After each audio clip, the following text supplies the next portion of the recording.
She walked out of our friend's party with another guy and texted, "It just happened."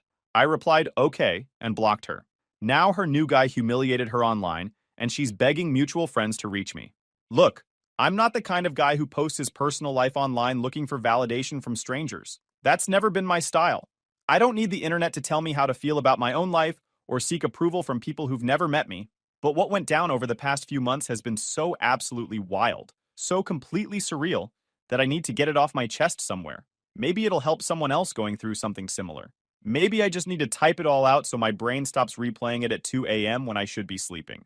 Either way, here we go. Buckle up because this is a long one. My name's Nathan. I'm 28 years old, and until pretty recently, I thought I had my whole life figured out. Got a solid job as an electrician at a commercial contracting company here in Ohio. Been doing it for about 6 years now, worked my way up from apprentice to journeyman, and I'm genuinely good at what I do. The kind of good where people specifically request me for jobs because they know the work will be done right the first time without any callbacks or complaints. I own my truck outright. Nothing fancy, just a reliable Ford F-150 that gets me where I need to go and hauls my tools without complaining. Bought it used 3 years ago from an older guy who was retiring and didn't need it anymore. Paid it off in 18 months because I hate having debt hanging over my head. Got a decent 2-bedroom apartment that I've actually furnished like an adult. Real furniture, not milk crates and futons, like my first place out of school. Even have matching dishes and towels like some kind of functioning member of society. The second bedroom I use as a workshop space. Got a bench in there where I work on small projects.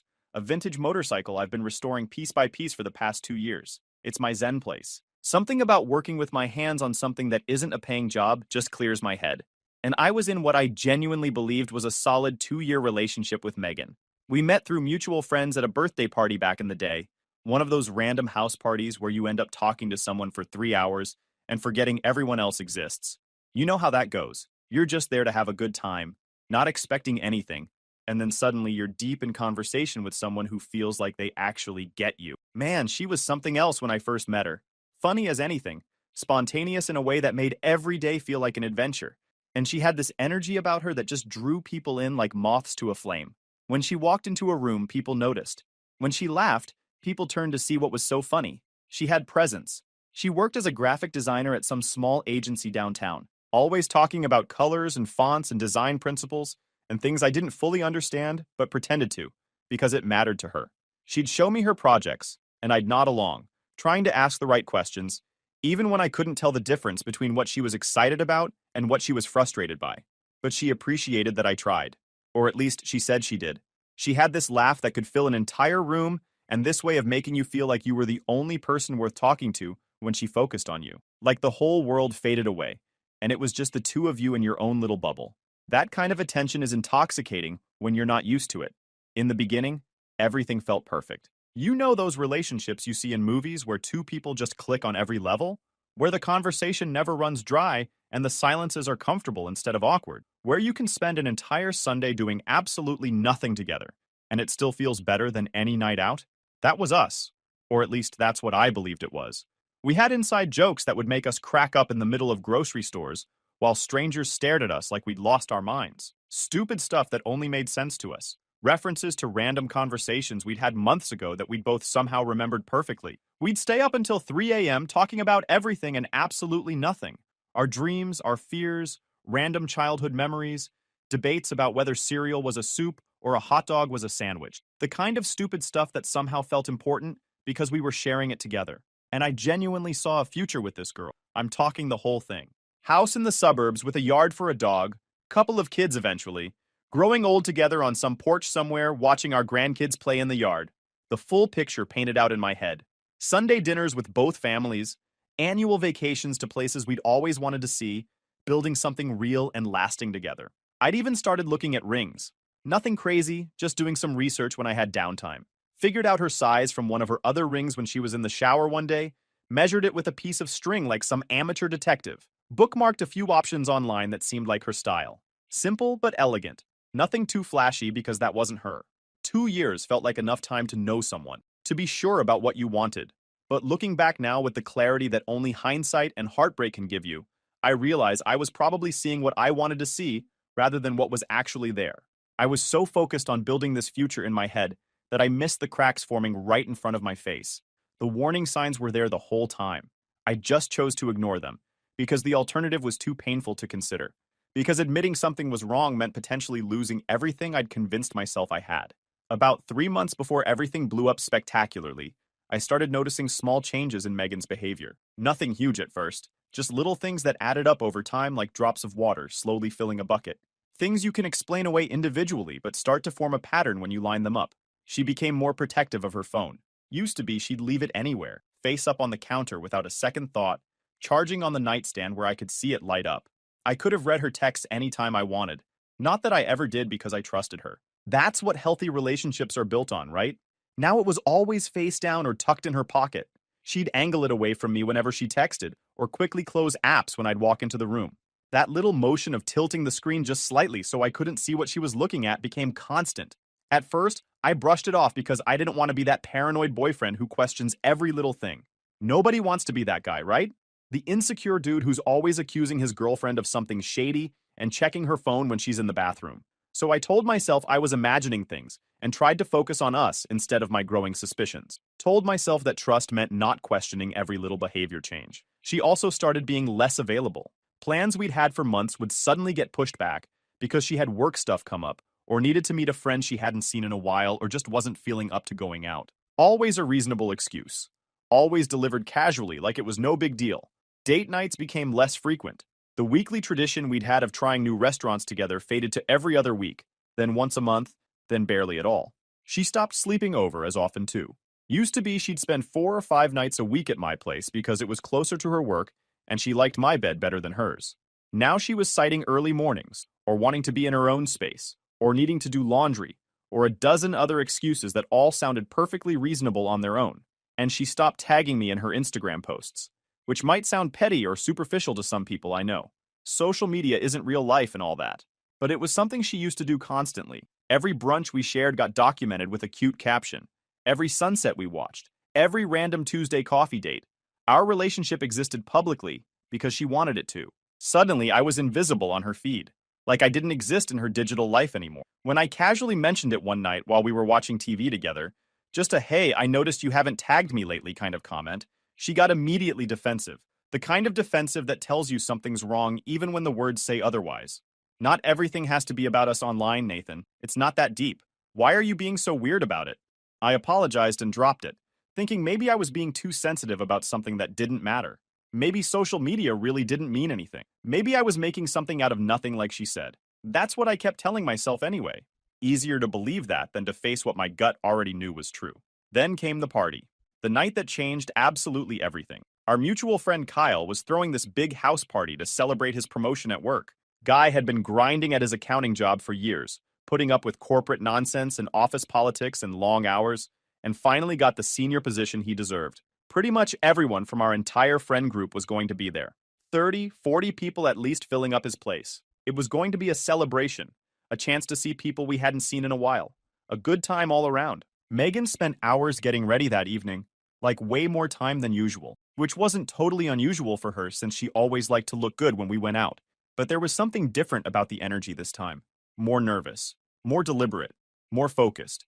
She kept changing outfits and asking my opinion, then ignoring whatever I said anyway, like my answer didn't actually matter. Does this look okay? What about this one? Is this too much? She finally settled on this black dress I'd never seen before. Thing was short, tight, plunging neckline, and showed way more skin than she typically did for a casual house party at a friend's place. This wasn't her usual going out look. This was trying to impress someone specific. When I commented that she looked amazing, genuinely trying to be complimentary because she did look good, she barely acknowledged me. Just checked herself in the mirror one more time, adjusting her hair and her necklace like she was preparing for a photo shoot instead of a casual Saturday night. "Thanks," she said, voice flat, eyes still on her reflection. We arrived at Kyle's place around 9, and the party was already in full swing. Music blasting from a Bluetooth speaker in the living room, people everywhere with red cups and plates of food. That good energy you get when everyone's just happy to be together and celebrating something positive. The house smelled like pizza, and someone had put together a pretty impressive spread of snacks. I grabbed us both sodas from the cooler and started making the rounds, saying hi to people I hadn't seen in a while, catching up with guys from college, asking about jobs and girlfriends and all the normal stuff you talk about at parties. Megan was right there with me at first, laughing at the right moments, contributing to conversations, normal stuff. Within the first hour, though, I noticed her gravitating toward this guy, Connor. He was Kyle's new coworker from the finance department, some dude I'd never met before. Tall, gym fit with that aesthetic that comes from having a personal trainer and too much free time. Had that slicked back hair thing going on that made him look like every generic villain in a Netflix series. The kind of guy who probably checked himself out in every reflective surface he passed. She introduced me to him briefly. Just a quick "this is my boyfriend Nathan" kind of thing, while her eyes stayed on Connor. And I got this immediate bad vibe from the way he looked at her. Like I wasn't even standing there. Like I was furniture that happened to be in his way. His eyes lingered on her way too long, scanning up and down slowly in a way that made my jaw clench. And his handshake with me was that weak, dismissive kind that guys give when they don't consider you worth the effort. Dead fish grip, barely any eye contact. "Nice to meet you, bro." His voice dripped with something I couldn't quite name. Condescension, maybe, or just complete indifference to my existence. The word bro came out like an insult. Apparently, Megan had run into him a few times when she'd stopped by Kyle's office to meet him for lunch. Funny how she'd never mentioned that before. Not once in all our conversations had Connor's name come up, not even in passing. But here she was, laughing at his jokes like they were old friends reconnecting after years apart. Throughout the night, I kept catching them together. In the kitchen, on the back porch, in the corner of the living room, laughing a bit too hard at things that couldn't have been that funny. Standing a bit too close for people who barely knew each other. His hand would touch her arm when he made a point. She'd lean in close to hear him over the music, even though the music wasn't that loud where they were standing. At one point, I walked over to join their conversation. Just casual, not confrontational.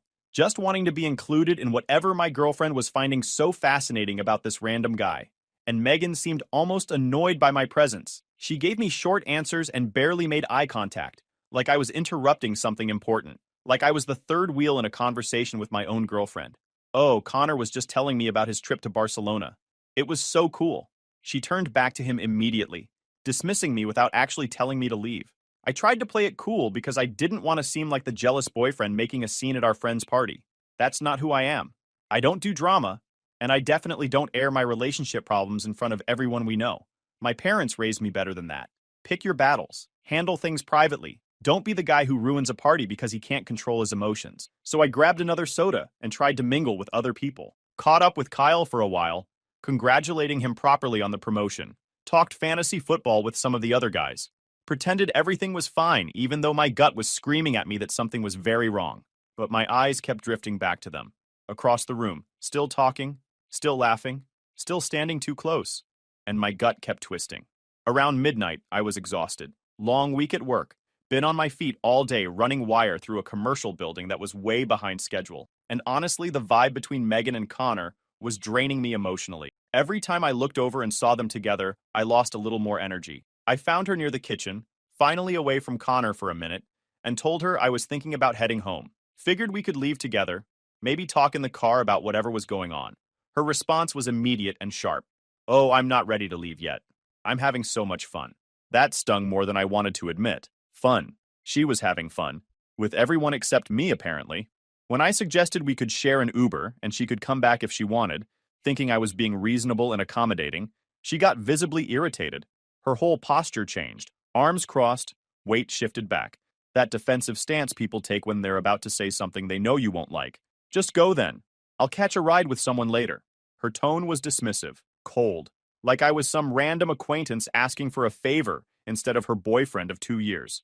Like my presence was an inconvenience she was ready to be done with.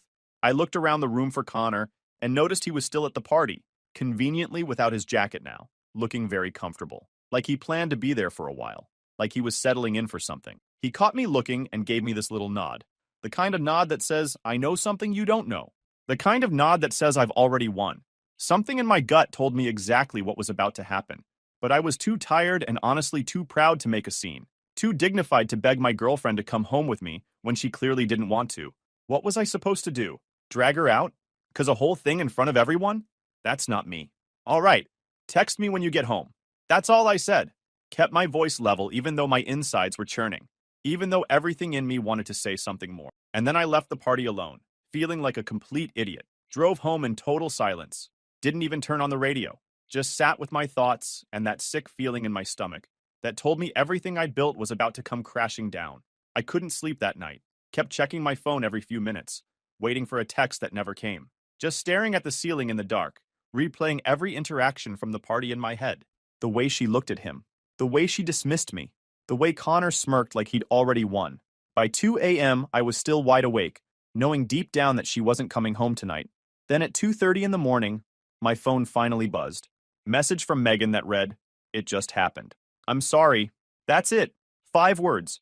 No explanation, no call, no follow-up. Just those 5 words that ended 2 years of my life. 5 words that confirmed everything I'd been afraid of. 5 words that told me exactly what she'd been doing while I was lying awake, waiting for her like some kind of fool. It just happened. Like cheating on your boyfriend was something that occurred accidentally. Like tripping over a crack in the sidewalk. Oops, didn't mean to fall onto another guy at the party. These things just happen sometimes. Totally out of my control. Sorry, not sorry. My hands were shaking as I read it over and over. Part of me wanted to call her, to scream, to demand answers. But another part of me felt this weird sense of calm wash over me. Like the storm had finally broken, and now I could see clearly. All those little changes in her behavior, all those warning signs I'd been ignoring, they all made sense now.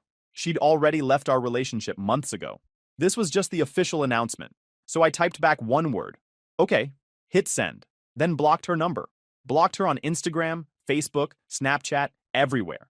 Every possible avenue of communication, sealed shut. The next morning, I woke up to a message from Kyle confirming what I already knew. Dude, I'm so sorry. Megan left with Connor last night.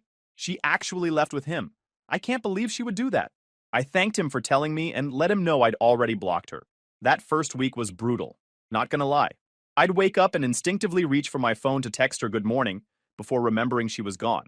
Every restaurant I drove past was somewhere we'd eaten. My whole life had been built around us, and suddenly I had to rebuild it around just me. I packed all her stuff into a box and left it with Kyle to return to her. Didn't want any of it. Didn't want reminders. But I refused to unblock her or reach out. That okay? And the silence that followed said everything that needed to be said. The first month after blocking Megan was strange. Even though I'd cut her completely out of my life, I couldn't escape the evidence that she'd moved on just fine without me. Our mutual friends would occasionally mention seeing her posts with Connor, always carefully watching my reaction. I never gave them the satisfaction of one. I threw myself into work instead, volunteered for extra shifts, took on side jobs, started going to the gym every morning before my shift, signed up for boxing classes I'd been putting off for years. My buddy Liam, who'd been through a similar situation a few years back, told me the best revenge is becoming the version of yourself that makes her regret losing you. Not for her sake, but for yours. Meanwhile, according to the occasional screenshots friends would send me despite my protest to stop, Megan's Instagram had transformed into this highlight reel of her new relationship with Connor. Pictures of them at trendy restaurants with aesthetic lighting and carefully composed angles. Captions like "new beginnings" and "finally found someone who gets me," which felt like deliberate jabs at me, even though I'd never see them directly. She posted photos of Connor's hand, holding hers with some quote about following your heart, even when it's scary, as if cheating on your boyfriend of 2 years required courage instead of just selfishness. As if she was some brave adventurer, instead of someone who took the coward's way out of a relationship she didn't have the guts to end properly. Liam showed me one of those posts, asking if I wanted him to comment something nasty on my behalf. Some of our friends were encouraging him to call her out publicly. Leave it alone, I told him. Engaging would just prove I was still affected, and I refused to give her that power over me. Let her post her little highlight reel. Let her pretend she'd found something better. Eventually, reality would catch up. It always does. What I didn't know at the time was that behind all those carefully filtered Instagram posts, Connor was showing his true colors pretty quickly. The spontaneous adventure guy routine was apparently just his mask, and it was already starting to slip. About 6 weeks after the party, I was at the gym crushing my morning workout when I got a call from Kyle. I almost didn't answer since I don't usually take calls mid-set, but something told me to pick up. He asked if I'd seen Connor's recent post, and I told him I hadn't because I'd also blocked Connor on principle. Didn't need that guy's face popping up on my feed ever. Kyle sent me a screenshot that made my jaw literally drop. Connor had posted a photo of himself at some bar, looking smug as ever, with the caption, "Lesson learned. If she'll cheat with you, she'll cheat on you," complete with a shrugging emoji like the whole thing was hilarious to him. The comment section was apparently full of people asking what happened and tagging Megan, who hadn't been blocked from his account yet. Public humiliation in real time, broadcast to hundreds of people who knew both of them. Kyle explained the whole story. Connor had gotten caught cheating on Megan with some girl from his gym. CrossFit instructor or personal trainer, something like that. When Megan confronted him about it, apparently found some texts on his phone, he'd basically laughed in her face and told her she had no right to be upset given how their relationship started. The irony was so perfect, it almost felt scripted, like the universe itself was writing a morality tale about consequences and karma. She'd destroyed our relationship for this guy, and now he was doing the exact same thing to her. And unlike me, he wasn't even pretending to feel bad about it. He thought it was genuinely funny, posted about it publicly, made her humiliation into content. Within hours, Kyle sent me another update that elevated the whole situation to a completely different level. Someone from the apartment complex had filmed Megan outside Connor's building, and the video was spreading through our mutual friend group like wildfire. In the video, she was absolutely losing it, screaming up at his window while he stood on his balcony, literally laughing and recording her on his phone. Her mascara was running down her face in dark streaks. She was waving her arms around like someone possessed, yelling, "You told me you loved me," over and over, while Connor just smirked and eventually went back inside. Left her standing there alone on the sidewalk, crying to an empty balcony while neighbors watched from their windows. I'll admit I watched it once. Just once. And the feeling I got wasn't the triumphant joy I thought I would feel. It wasn't satisfaction or vindication. Instead, I just felt kind of sad. Sad that someone I'd once genuinely cared about had degraded herself so completely for a guy who clearly viewed her as nothing more than entertainment. She'd thrown away something real for a fantasy, and the fantasy had turned out to be a nightmare. The thing is, I'd actually loved her, genuinely loved her. And watching someone you used to love fall apart like that, even after what they did to you, it's complicated. You can know you're better off without them and still feel something when you see them hurting. But that feeling passed quick, because I also remembered standing in that apartment at 2:30 in the morning, reading that text, feeling my whole world crack apart. She didn't feel bad for me then. She didn't think about how I'd feel. So I wasn't going to waste too much energy feeling bad for her now. By the end of that week, all traces of Connor had vanished from Megan's social media like he'd never existed.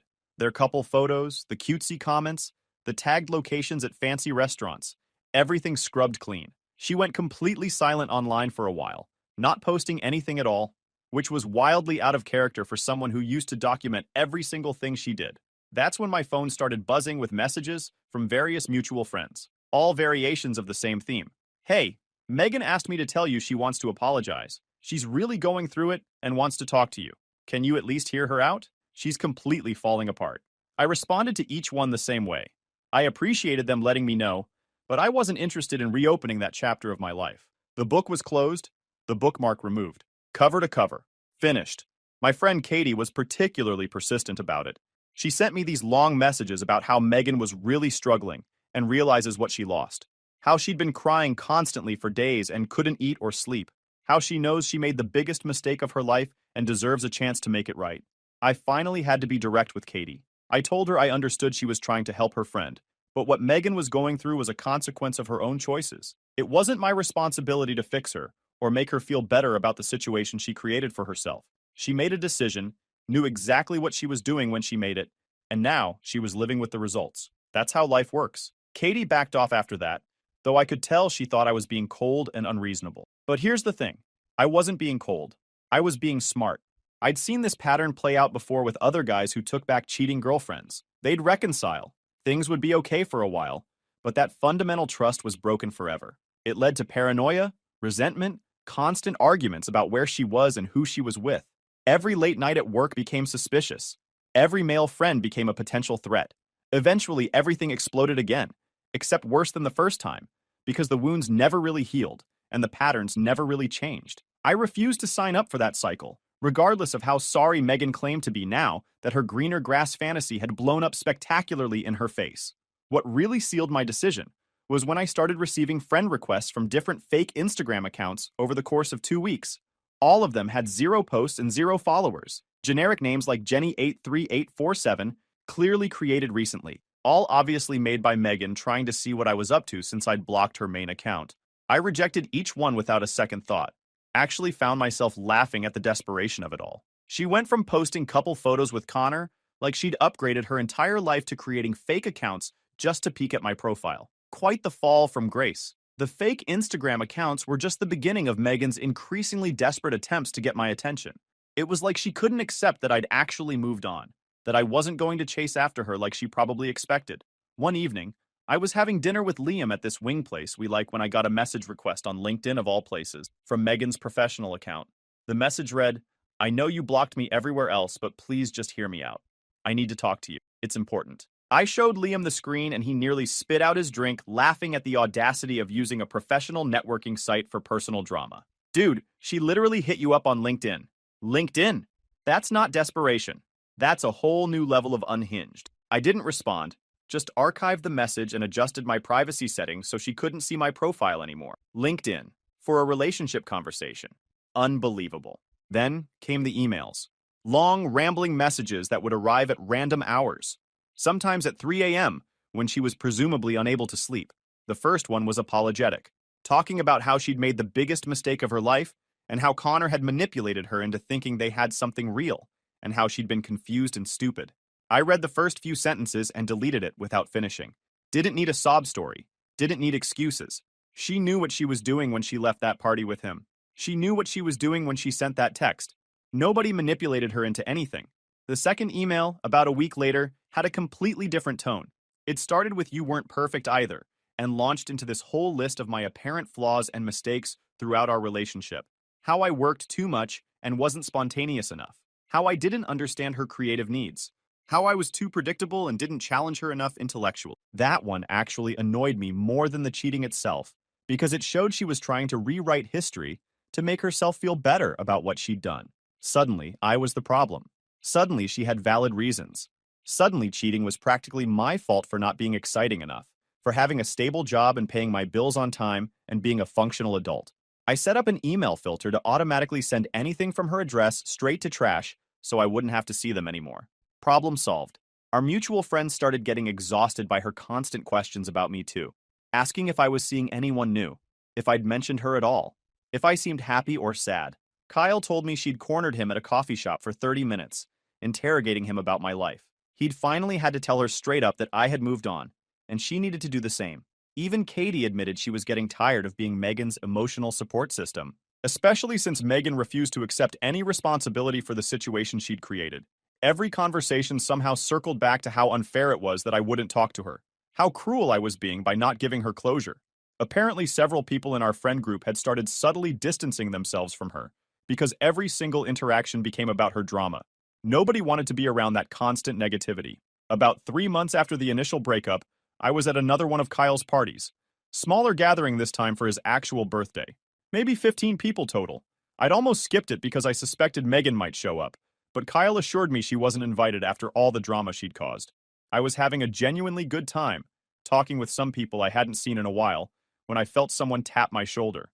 Turned around to find Megan standing there, looking somehow smaller than I remembered. She'd clearly gotten the party details from someone and decided to crash, despite not being welcome. Several of our friends noticed immediately. Kyle looked over with this expression like he was ready to intervene if needed. Liam actually started walking toward us before I gave him a small shake of my head. She started with the obvious opener. "Hey, Nathan. I know you probably don't want to see me, but I really need to talk to you." Her voice was shaky, hands fidgeting with the strap of her purse. She looked like she hadn't been sleeping well.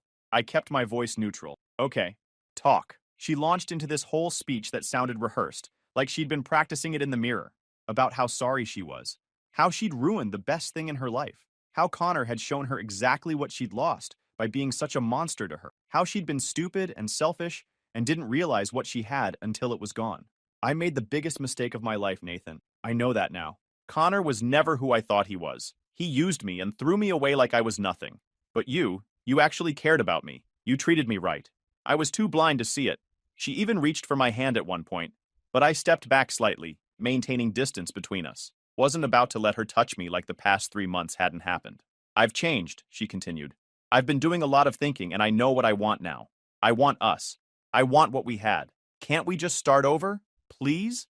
There was this expectant silence when she finished. She was clearly waiting for me to either forgive her or at least engage in some deep conversation about our relationship.